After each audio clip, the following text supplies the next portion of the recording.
Hi, I'm Duncan from Fishhead, and today we're talking about assist hook rigs for jigging. This is the second video in the series. So the previous video was a standard single hook rig, and this time we're going to do a twin hook rig. Because I'm actually making up a bunch of hooks myself for a trip over to Vanuatu, I'm going with a really heavy duty setup for this one. Normally there's lots of twin hook rigs you can buy off the shelf that are really nice, good lightweight ones, but I wanted to make some big strong ones for large reef fish and potentially up to chasing some mid-sized tunas. So we're going to be using the same sort of cord as before. So we have some of this Varivas SS Assist cord. This is the Kevlar stuff, so it's a solid cord and very cut resistant. We're also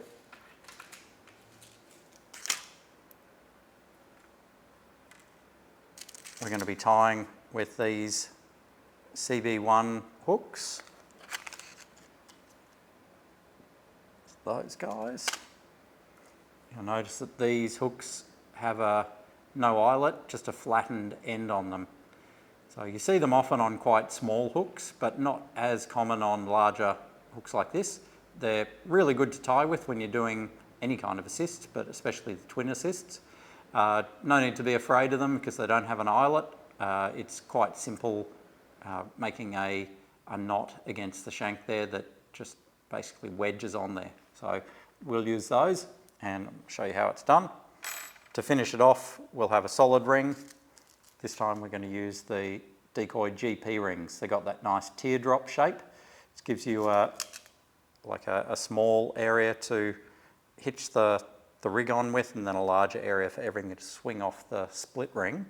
Don't know if they're technically any better than a regular round ring, but they look good.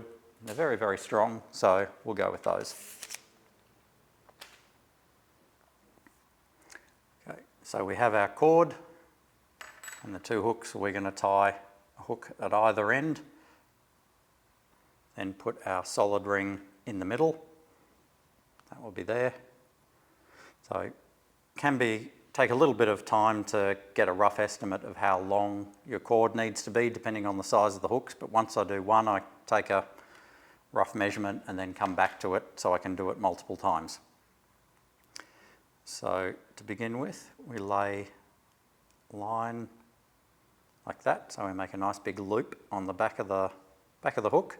This is a snood knot, if you want to go look it up online anywhere. I've done that back to front. So you take your loop and you simply fold it around the shank and over the tag end. Do that.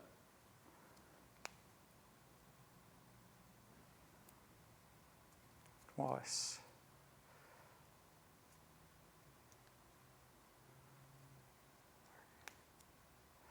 And a fourth time around. Get through there. Okay. So I'll hold that up so you can see it's wrapped around the back there, and we've got the two loose loops at either end that we now need to tighten up. So I have to keep a hold of this knot at this point, otherwise it will undo itself. So you just carefully pull the ends up. Don't slip at this point, stab yourself, not a good look.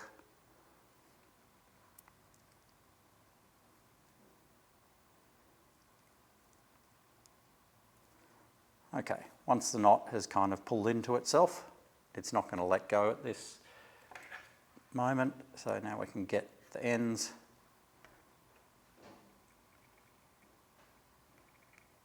pull that up tight.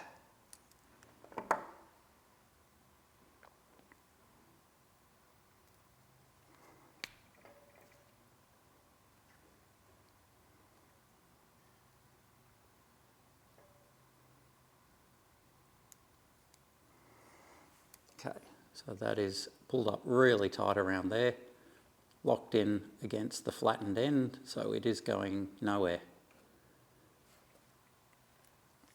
Then we want to do the same on the other end.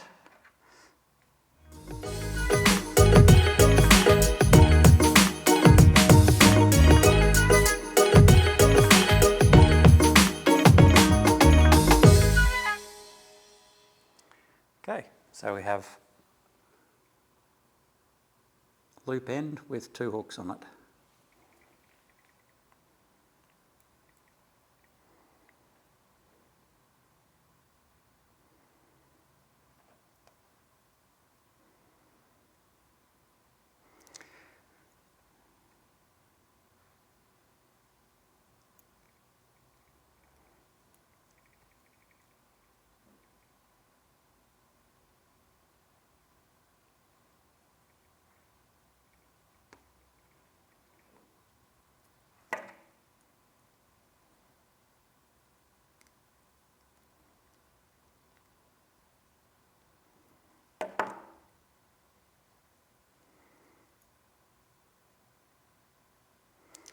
Okay, so I've then hitched our little solid ring in the middle there. You can hitch a single time, or if you do this just single hitch as is, under heavy loads, it's a possibility that the cord is going to slip back and forth, so you end up with 1 long hook, 1 short hook. So to fix that, we can either double hitch it, so you put it through the hitch twice. That'll shorten things down a bit. So in this case, I've got a fairly short twin hook rig already, so I don't want it any shorter than it is. So I'm just going to put a little bit of a bind up here with thread and then glue it down so it just locks it into place. And I'm also going to bind up the end of these as well, just to tidy things up.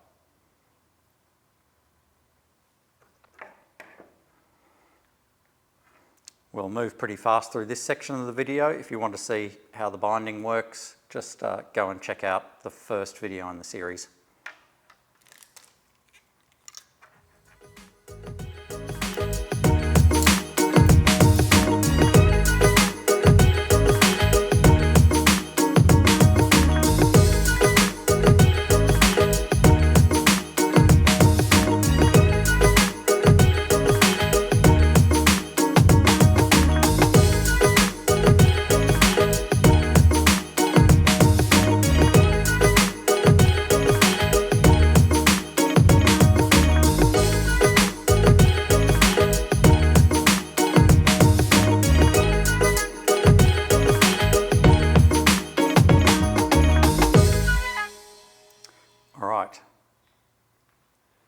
So what we have now is twin hook rig.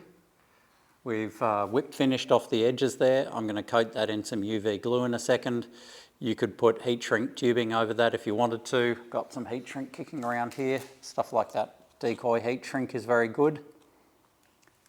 I find the heat shrink works well on light and medium tackle stuff. On some of the big heavy tackle stuff, sometimes the large teeth of big predatory fish, especially in the tropics, they tend to rip into the heat shrink and pull it down the hook. So yeah, don't always go for that in the heavier stuff, but definitely does work. And the little binding around the top there, just in lieu of doing a double hitch. If you want to make a big long version of this, these style of twin hooks work great for deep dropping big reefies. And yeah, stuff like that is going to be really good for chasing some big coral trout or emperors or large jobfish, things like that, out on the reef trip we're going on. So just a quick finish, pop some UV glue on it.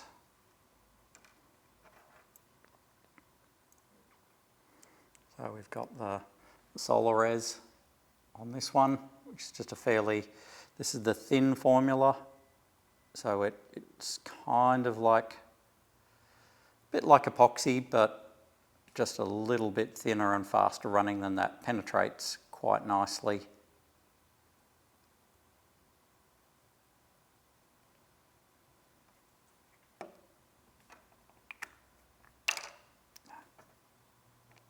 Cover that.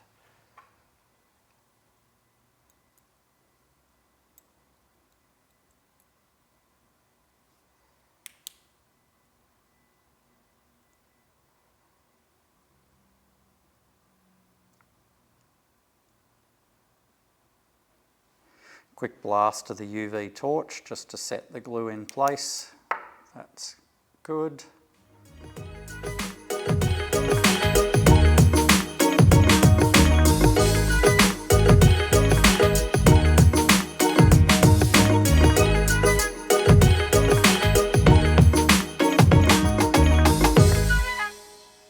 Okay, so that is ready to go. So we've got our twin hooks all set there. All bound up and finished. We've used, I think that's about the 50 or 60 gauge cord from the Varivas Assist, so it's pretty heavy duty stuff. But as I mentioned, I'm going to be taking these out to Vanuatu to hopefully catch some really big reef fish, so I wanted everything to be as heavy duty as possible. You can go a bit lighter on the rigging with these. Having the cord a bit thicker and stiffer can be good because they don't tend to flap around the jig as much and hang up on themselves. It keeps a bit of stiffness. Otherwise, yeah, you can go thinner cord. Some people use cord with fluorocarbon stuffed up the centre and things like that to get the stiffness that they want. But I'm happy just to use that heavy Kevlar cord. Yeah, does a really good job. It's pretty easy to work with. The making the twin assist can be a little bit fiddly, but yeah, I think it's worth the result. I always take a few of these away with me when I go somewhere. So there you have it. Next time we'll come back with slightly different assist rigging. I think we will do some splicing on regular sort of the PE assist cord, and perhaps do some flash materials and other little fancy add-ons as well. So thanks very much for watching. We'll see you again next time.